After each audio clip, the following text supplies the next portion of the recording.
Greetings to all my self-made executives and entrepreneurs. Welcome to The Curious Conversation, a live talk show where we bring entrepreneurs together to learn from each other's experiences and ideas to grow and thrive. I'm your host, Adrienne Johnson, the Lady Executive. Each week, we interview entrepreneurs to understand the steps they took to be successful and why. We also invite a live audience to join and ask questions as well, so be sure to add your questions to the chat. My guest today is Kassy Laborie. She's the principal consultant at Kassy Laborie Consulting, LLC. She's a speaker, instructional designer, classroom facilitator, and author who specializes in virtual learning, teams, and live online technology. Kassy is passionate about helping organizations, learning teams, and training professionals successfully move to the virtual environment. In her previous role at Carnegie Training, she was the Director of Virtual Training Services, a consultant that partners with organizations to help them develop successful online training strategies. Kassy is the co-author of Interact and Engage, 50-plus activities for virtual trainings, meetings, and webinars, and the author of Producing Virtual Trainings, Meetings, and Webinars, which was just published in January of this year. A real virtual training superhero, and I am super excited that we have this opportunity to connect today. Please help me welcome Kassy Laborie to the show. Kassy, my friend, welcome.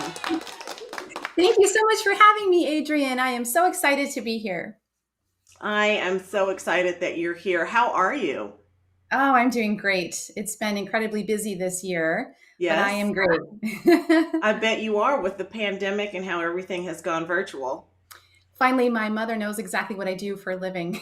After 20 years, she finally gets it. It's wonderful. Lovely, lovely. So I know, because we've had our own personal interactions, that virtual training really is a passion of yours.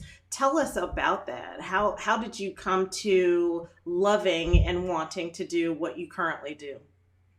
Yeah, because, honestly, I didn't love it at first.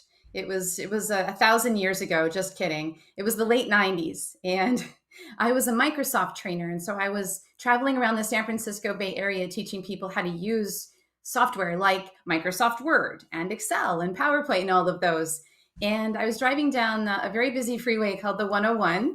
Folks in that area will know how busy it is. And very there was busy. A really giant, yes, very giant billboard featuring RuPaul. And it said, "We've got to start meeting like this."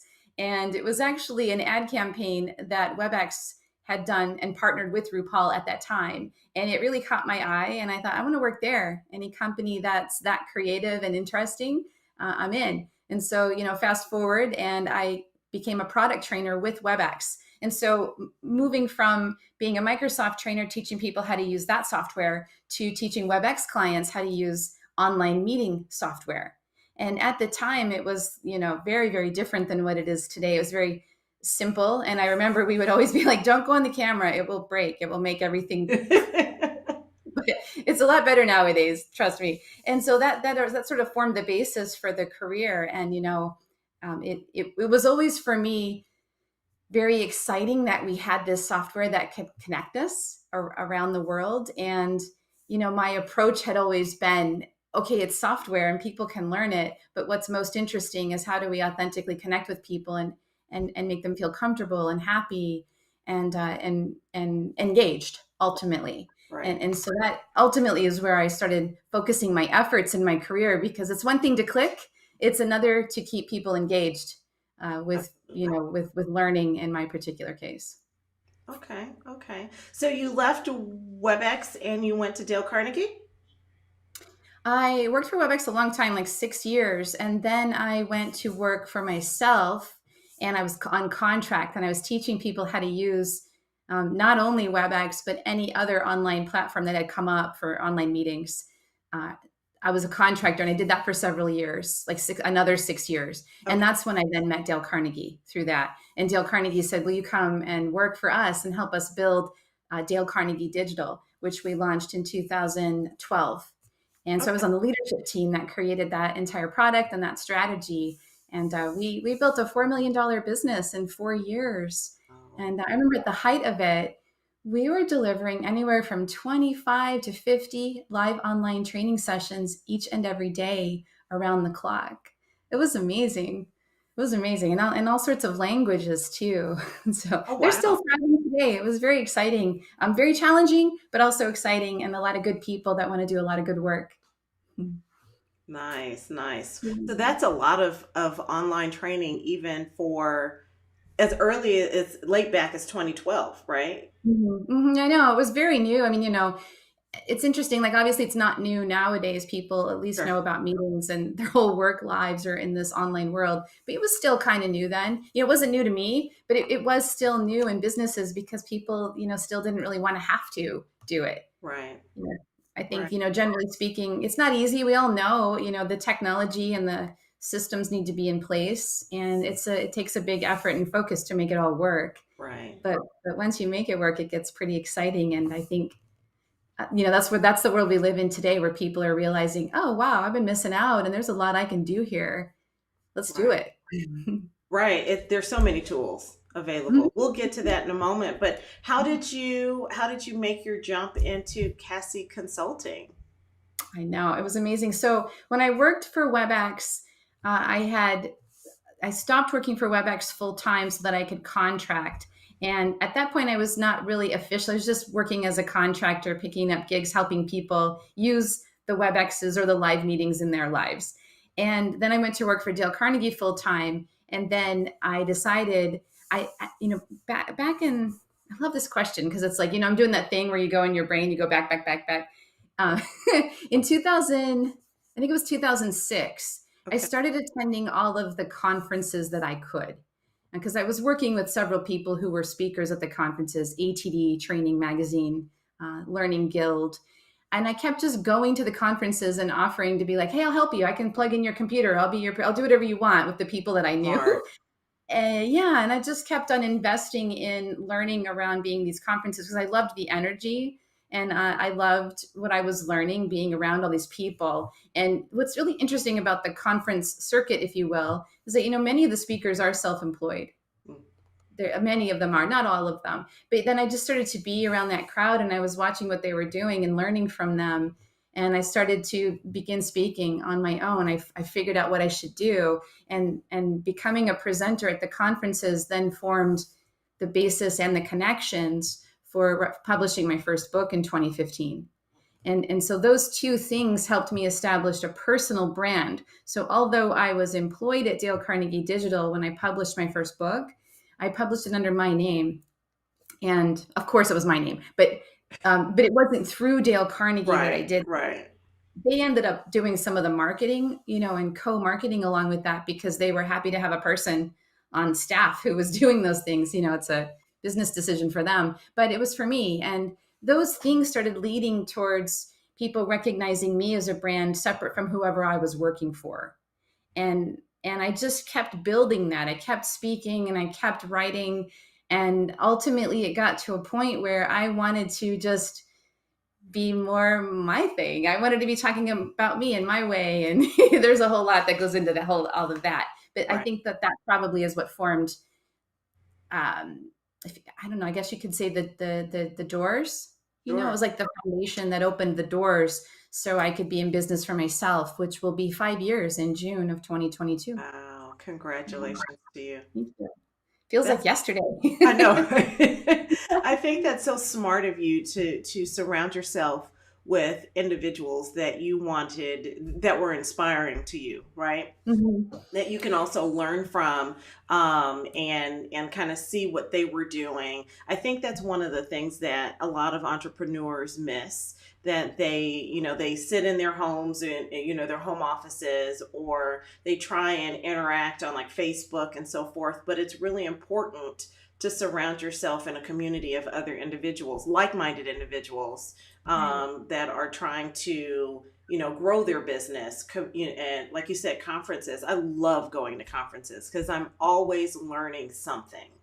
Right. It's never been a waste of time for me. But to your point, it's also a way for you to learn and further your own business just by being around individuals, listening, observing, Right. understanding their experiences. So that was very thoughtful of you to do Yeah. that. It's like I don't know that when I was doing that at that time that I thought one day I'll work for myself. I'm not sure that I went into that knowing it, but because I found that interesting to be around people that were doing something that I loved, speaking and working in the training industry outside of their companies. This was, you do it in your company, but then there's something about doing it outside that is, I think, exciting and fun. But then I started to realize, oh, okay, that's very interesting. And to your point about what you just said, listening to other people and networking with other people, it's Yeah. like I'll even attend, like when I go to conferences and when I was, especially early on, I would attend sessions even though I wasn't necessarily interested in learning the content, but because I was really interested in that person as a business owner. Right. And I wanted to see and meet them and be around them. And one of my favorite places at the conferences is the speaker ready room because that's where I've learned so much about how to run my business. Like I remember specifically being at Training Magazine in Orlando, where they typically run it generally January, February timeframe. And I was in the speaker ready room and I heard some people talking. It was Sharon Wingren, actually. She's lovely. And I remember her talking about something about insurance. And you and I were talking about this just the other day. And she's the one who told me, oh, this is what you need to do and why you need it and what it's all about. And I thought, right, I need to figure out that part of how to run my own business with the insurance side of things. Because I mean, a lot of us, well, I shouldn't say a lot of people that I know who want to work for themselves, they're subject matter experts and they love what they do. They're instructional designers or they're facilitators and they want to work for themselves, but they don't necessarily go into it being they want to be business owners. Right. The They business don't aspect necessarily of it. know the business side of it, right? And so I've had to learn that and seek that out, and I've chosen to find out those answers from other people that I admire that are running their own businesses. I love it. I love it. I love it. So, what are some lessons that you learned early on in your career that you feel has made you exceptionally successful at this point? Hmm. It's so wonderful to live in the space and accept the space of exceptionally successful first. I don't know that I learned them early on. I feel like I learned them later and I know more now. I'm more confident today. And I think one of the biggest things that I'm leaning into even more is accepting that I don't have to be responsible for every single thing. I am an individual business owner, but that does not mean that I'm going to be great at the paperwork, the taxes, the marketing, the social media, whatever it may be. I mean, obviously, there's things I love to do, and just they're the core business I love to do. I love creating training and delivering it and working with people, but there is all the business side of it. And so accepting that I don't have to be good at that and Mm. that I can let other people help me do that has been a process for me. And to be fully honest, I'm in this fourth year. It is only the fourth year that I've fully said, you know what, I'm going to delegate. Classic leadership, learn to delegate. How Yeah. many times did I sit through Dale Carnegie training where they said that's one of the key skills of leaders, and I would say yes, yes, yes, and then I didn't do it in my own Right. business. You know, Right. so I think there's some things you got to learn though about the return on the investment. So you have to have the willingness for the investment and how that will return if you do it. And I just didn't know that stuff really going into it in terms of being able to trust it enough. Mm. And that comes from being a subject matter expert who wants to work for themselves. And Right. so recognizing that it's okay to have to learn the business side and then it can be exciting. And then it doesn't mean that I have to do it just because I've learned it. Right. So to paraphrase, what I've heard is let others who are experts in those particular areas of business work with you. Seek them for working with your business, and don't be afraid. Know what it is, right? Be educated enough so that if they speak to you, that you could have an intelligent conversation and know that how they're affecting your business. But Yeah. but delegate, like you said, let the experts handle that piece, and you focus in on your area of expertise. I think it's okay to allow yourself to do that. And I think there's creative ways you can do it, because the resistance in the beginning of being a business owner is that you don't feel like you have the money to do it. Yes, I hear So that so finding often. creative ways. Yeah. And so that's where I was coming from. Like, I can't afford to have somebody build a website for me. So I'll just put up a basic one, which was fine actually, which was fine in the beginning. And then allowing myself to recognize, once I had some, some experience and a little bit of success moving forward, that it's okay to have somebody help me do that, because it will help me grow. and, Right. and it will, and there's different creative ways you can do it. Like, and in 2019, I was preparing for a talk that I was going to give at ATD Tech Knowledge. They were trying a new format where they were putting us on a super stage where we were going to present in a kind of a different way. And they wanted us to present in more of a storytelling format as a result of this different way. They had these headsets and people could tune in to whoever they wanted to. So it was this whole thing. And so I just decided to write the story of the virtual training hero, which is what you were talking about in the beginning. Yes. And I needed some artwork for my hero. Because, if you go out to these sites, you want to use artwork properly, but there's nobody that was a superhero who was a virtual trainer that looked like me. Right. I mean, why would there be? And so it occurred to me, I need some original artwork. Where do I go? Well, I live in Rochester, New York, and we have a really amazing university here called the Rochester Institute of Technology. And there's a whole art world over there. And in particular, there's this 2D animation. And I just posted the job, and I met this wonderful artist, Kimmy King. She's since has graduated and she's running her own business. I love her. And I reach out to her still. She created the characters and I reached out to her. We've updated them. We add more. And, at the time that I did it, she was a college student. And so it was something that I was able to do pretty inexpensive as a start. Sure. So it was so worth it because it was so creative, and students want opportunities to build their portfolios.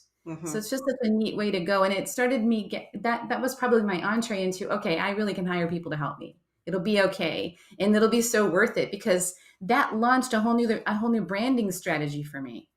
And Right. so much has come out of that investment, plus the relationship with Kimmy.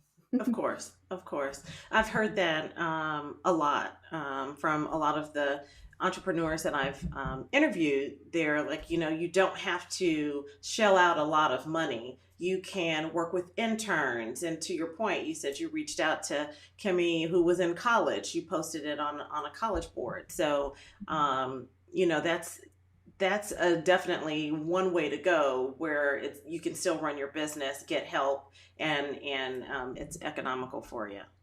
Yeah, Yeah. and then it's amazing how that just opens up doors to other things, and you just continue to learn. And I have different people helping me in different ways now, and I manage it, and I still do a lot of it myself. But I'm just really happy to let go of some of the things that were maybe pulling from the energy of why I love Yeah. working for myself and getting to. It also gives you the capacity to think and create new, right? The Mhm, more you take mhm. off of your plate, it gives you that space to be creative and It come up does. with the next great thing. It's true. I'm working on that actually. Oh, good, good, good, good. So I was going to talk to you about your brand. You brought it up, the virtual training superhero. So tell us a little bit more. Like, I know you said that the ATD conference wanted you to change, Hmm. to present a little bit differently. But tell me a little bit more about how you came up with that particular concept. There's a lot of entrepreneurs out there that are trying to figure out how to come up with a brand, right? My brand is Yeah, the Lady Executive. I love that, by the way. Oh, thank Yeah, you. yeah. So talk a little bit more about the thought process that went into it, and share how the virtual training superhero lives on today. Yeah, I love her so much. Virtual Viv. Uh, and this is so interesting. Like right now, I was just a guest on another podcast series with Betty Danowitz, where we're comparing learning and development teams and learners and participants to the characters in the Loki Marvel series. Love it. Loki is every learner. And so this is relevant to my superheroes because I'm always reading things, watching things, superhero, fantasy, any form of escapism I'm in. And so yes, ma'am. What happened to me as I'm pulling from my life and what I'm doing when I'm not working. And what happened is I just happened to be reading an article on Joseph Campbell's the virtual, or not the virtual, the train. Look at me. I'm so into it that I only call it the virtual trainer's hero's journey. But Joseph Campbell and the hero's journey is a whole format for storytelling and writing. It was written way long ago, and it's very classic in English. People who have degrees in English study this, and people who are writers study this. But it's a way to tell a story. And as I was reading that and learning what these 12 phases of the hero's journey are, I was like, oh, virtual trainers are heroes, obviously. Obviously. It was obvious. And so then I decided I got to write that story. Here's why. And so setting up, I had this format just separate on a weekend read on the hero's journey and what that was. And then I just decided, okay, I'm going to write that up as a story because that's such an obvious thing for me. And that's how it was born. And I happened to also have the task of needing to do that presentation. So I gave that presentation, had that artwork created, and it was just this fun way of positioning what virtual trainers are and what they're capable of doing, and relating it to like Harry Potter, Thor, all the different, every single hero story that you read actually follows the hero's journey, which is amazing. And so we go through and I'm like, add yourself among the ranks of Wonder Woman and Potter, Yes. And so that's where she came from. And then, March 2020 happens and we're all working online and completely overwhelmed. You and I were together during that very time. We were. And it was obviously very frightening and a lot of change at work. And I had these characters just sitting there and I kept seeing moments of heroism with what the clients that I was working with, what they were doing. Not in just their training, but just actually in working remotely. Right. And so I pulled her off the PowerPoint slide and started saying, you all are heroes and this is how, and this is what you're doing. Here's how you here's how you log into Zoom without breaking it. Here's what you need to do in Teams to involve people, and I kept just posting little tips using my hero's smiling face, and it resonated with people. Yes. And it has continued to grow from there. We've added other characters. I'm redesigning my website. And my marketing team has decided that and instead of just calling me the principal consultant, they want me to be the original virtual training hero. I love it. Do it. Do it. So we're going down that route. Yeah. We'll see how I feel about that. It's one thing to create the character. It's another thing to say it's me. So. Well, it is you. You have provided so many ways to overcome obstacles with this new virtual platform that's out there, that absolutely, I think that I give you permission to dub yourself the virtual training hero. Absolutely. You are the Wonder Woman of training. That's an interesting outfit choice. Can I do that? So we were talking about the pandemic, right? And how everything, especially last year and the beginning of this year, things now are kind of getting back to people are interacting in person again. But there were a lot of meetings and so forth that took place virtually. And for a lot of entrepreneurs, that was something that was totally foreign to them because their business was getting in front of individuals or other, business owners and talking one-on-one, handshakes and so forth. And virtual just kind of flipped everything upside down. What are some of the main things that you've shared with other entrepreneurs, other business owners in regards to having virtual meetings and so forth to keep them engaging, to bring their person, to make it feel more personal, I guess is the best way to say it. Yeah, I remember a good friend of mine who works at the local Dale Carnegie franchise here in Rochester. She and I used to work together at corporate, and then she switched to the local franchise. And she called me right when it went and she said, I don't know what we're going to do. I don't know how we're going to keep, we've been delivering, Dale Carnegie training is mostly done in person. Right. And she said to me, I don't know what we're going to do. And I go, what are you talking about? You're going to do what you always do. You're going to smile on that webcam. You're going to ask them to come off of mute. You're going to let them have a whole lot of fun in the chat. And you're just going to be what you always are. You just happen to be doing it using the tool in front of you on your computer.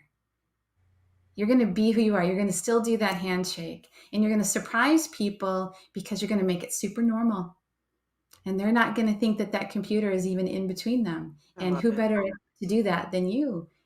And I think that's a big, like the bulk of the work that I do with all my clients is, okay, learn the technology so that you can get rid of feeling about it and thinking about it. Because now we just need to connect with what we need to do. How we should connect, whatever it is that you are teaching people. In my case, in learning and development, we are teaching people to do things usually, or use things. And so let's get the Teams or the Zoom or the WebEx out of the way so we can get to it. And the only way to get it out of the way is to learn it and use it. Because it's like, I love this analogy. Do we ever think about the conference room when we set up and deliver the training? Do you ever think about how is the conference room going to impact my experience today? You don't. You used to, when you were new at it, you used to think train the trainer 101 when you were first in L&D. You had to learn to work the room. That's right. Should it be circles? Should it be a rectangle? And we learned all that. But then we got rid of it, right? You learned it all, and then you just didn't worry about it anymore. And so a lot of the work that I'm doing is just learn this now so we can get it out of the way so we can get to the people. Right. So I always just encourage people, I go, what do you love about your job? And they'll tell me. And I go, okay, let's figure out how you can do that here. And then they get more confident because they're doing what they love to do usually. Yeah, definitely. Definitely. I think, technology it scares a lot of people, right? Oh, yeah. And the pandemic has forced people into technology. But to your point, right, to just work with it and get comfortable with it, try and remove the fear of interacting with it. So it's about you and the person that's on your screen, and handling that normal conversation that you would do when you're sitting in front of them, so that you guys can do business together. Absolutely. Yeah, to focus on the relationships and the feelings. I've been giving a lot of presentations recently about what's advanced. How do we advance our virtual training or virtual presentation? And I think they're expecting me to come in and talk about features and extra apps. And I come in and I talk about relationship building and establishing trust. And they're like, wait, what? That's funny. That's funny. So talk a little bit about, just real quick, a couple of tips that you would give to someone about building relationships and establishing trust virtually. Well, I think that first off, like if whatever you're using, if you're using Zoom or WebEx or whatever technology, make sure you know how to use it. And you don't have to be a member of IT, but learn it so that you know what you're doing, because that's you establishing credibility. It would be like if you don't know how to use, let's say, Zoom, and you are trying to connect with somebody, it would be like if you came into a room and you didn't know how to use a chair. Right. Turn the lights on. It was a little odd, Right. So know your tool, and then look great. Like I have a ring light. I've got a nice, pretty background, that's not overwhelming. Look nice on it. Make sure your audio sounds great. That you're not cutting out. So make yourself, present yourself in your best way, and then open with that smile, and then start asking them questions immediately. How are you? Who are you? How can I be of service? I love when I worked at Carnegie, that he has a quote that I'm not going to say exactly, but along the lines of, you learn more about another person a person learns more about you when you ask them questions about them. And that people trust people who care for them. It's like, if you think about your local restaurant that you love it because when you go in there, they know what your order is. Yes. We have a diner up the street that we often go to on Saturday mornings. We walk in, they're like, hey, Tom and Cassie, do you want the usual? we go, yes, it's so good to see you, and we just sit down. We love that. So we keep going back to that. So the way that you get to that is by asking people questions. Mm-hmm. So you know how to use the tools, you look great, you sound great, and you ask them questions about them. And all of a sudden your relationship's going to build and they're going to trust you because they say, that person cares about me and what my needs are. I love it. I love it. Yeah. Okay. So I'm going to pause for a second and remind everyone who is watching, if you have any questions, now's a great time to put those in the chat panel. And I'll make sure that I read those to Cassie so that you can get your questions answered. But what is one thing, my last question for you, Cassie? What is one thing outside of the relationship and the connection and knowing their virtual platforms that they're going to use that you would want the audience to walk away remembering, even if they never connect with Cassie or Adrian again?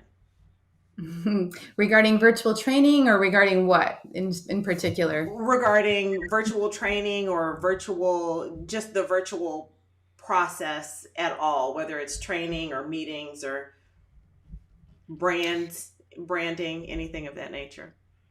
Yeah, sure. Okay.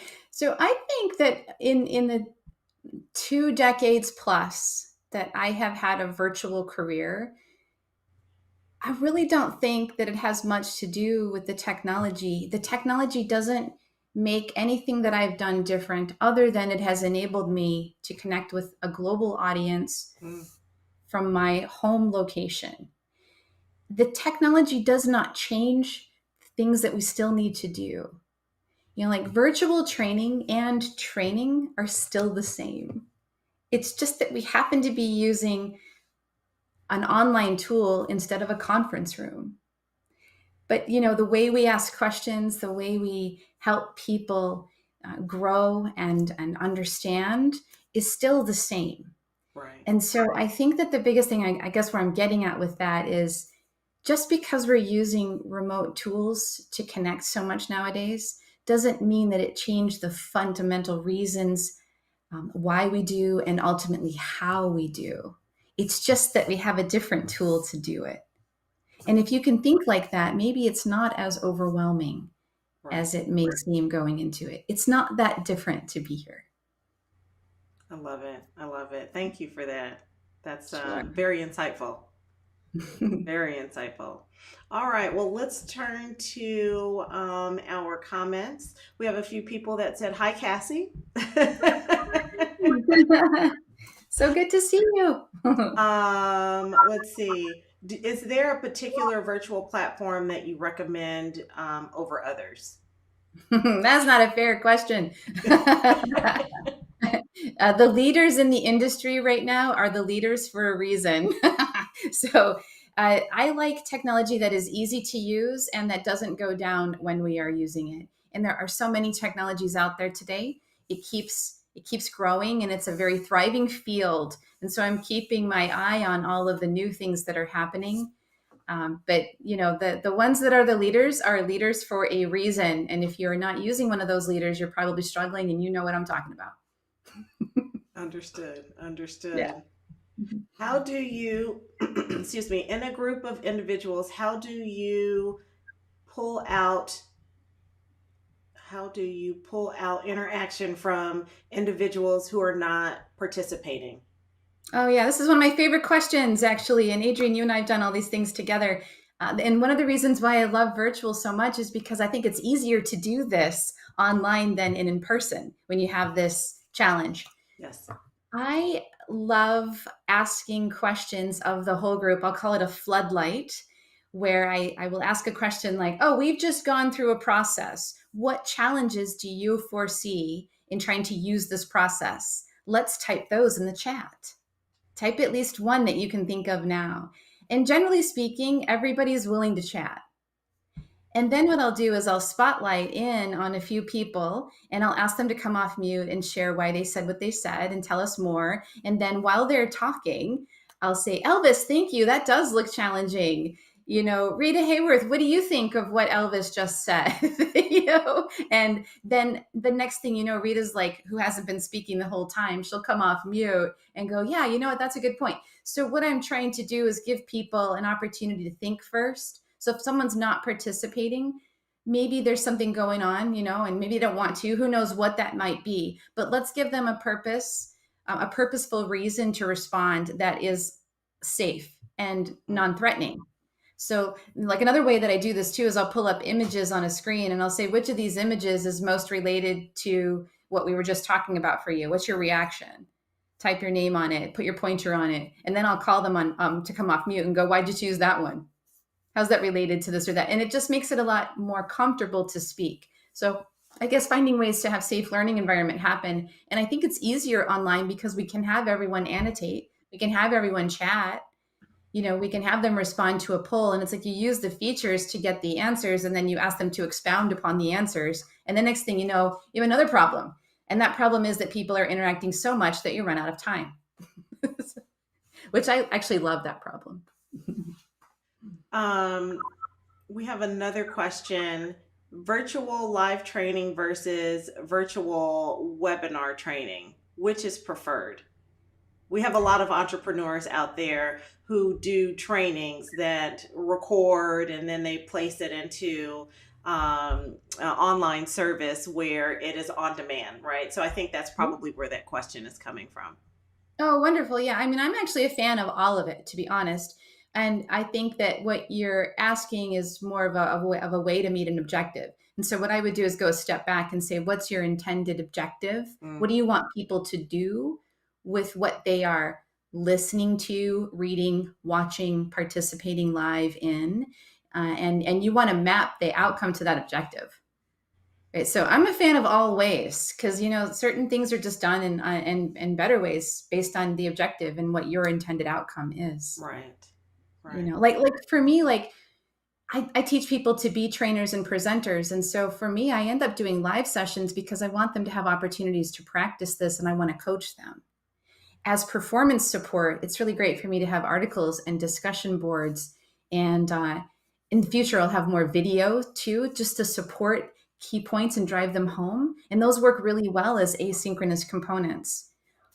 If I'm out to inspire, like today, like the podcast is a bit of it. It'll work really well as a recording because it's meant as an inspiration and people can go and listen and learn in that moment. Nobody's giving you a test right now, though. And Adrian and I are not following up with how are you putting in this to practice in your work. If we intended that, we'd have a different plan, right, Adrian? That's right. Different platform. Maybe that is the next step. But yeah, different platform and different way of delivering it. So I'm a fan of all of them, honestly. Okay, lovely. I think that was the last question. I'll wait for a second and see if anything else comes in. Do you have any closing comments, Cassie, while we wait? Sure thing. I love to share what I like to call my virtual trainer's mantra. You could call it the superhero's mantra for virtual training if you like. And that is, what did I just say that I could have let you say? Or what did I do that I could have let you do? And really considering that when you're looking at how you're delivering your sessions or preparing your presentations, at what point can you involve the audience to say or do something instead of being the one who always says and does it? And the next thing you know, you're involving everyone, they're interacting and they're engaged with what you are offering. So what did I just say or do that I could have let you say or do? Love it. Love it. Love it. All right. Well, that seems like that question was the last question that came in. So I want to make sure that everyone pops over to Cassie's website as well as her social media sites. So real quick, just to share those with you. Let's see. Cassie is on LinkedIn. There's her LinkedIn profile at Kassy Laborie on LinkedIn, and she's always posting. There's lots of information there also about the events that she's going to be participating in or events that are coming up that she may be speaking at. You definitely want to catch Cassie at one of her speaking engagements. The conferences have been riveting. And I'm updating my website too. We're going to have an ebook of the virtual trainer hero tips that I was posting all last year and in the years to come too. So the website will soon be updated, but it's out there now. And Kassy Consulting is where you can catch me as well. Awesome. Well, thank you so much, Cassie, for being a part. We're going to make sure that everything that we talked about, all the links that were discussed in today's session will be in the show notes at the bottom of this one once it's posted as a recording. I truly enjoyed our conversation. I can't wait for us to connect again in the future. Me too. And thank you so much for having me here today, Adrian. Absolutely. Thank you. Thank you. I'll talk to you soon. Okay. Bye now. Bye-bye. All right, everybody. Well, today's show was powered by Ecamm Live. If you'd like more information about this platform, please check out the description below in the show notes in the description. Also, make sure that you check this out as a recording. All of the shows are recorded and posted on the Lady Executive YouTube page, where you can go check out all of our past episodes. And you can also make sure that you subscribe, like the shows, and leave a comment. Let us know what your thoughts are. Also, while you're out there, head over to our Facebook group, The Executive Lounge, where you can become part of our live studio audience for these tapings and ask questions to our show guests. With that said, I want to thank everybody for joining us in our show today. And as always, my parting thought is remember that experience is the master teacher, even when the experience is not our own. Y'all have a wonderful day. Bye-bye now.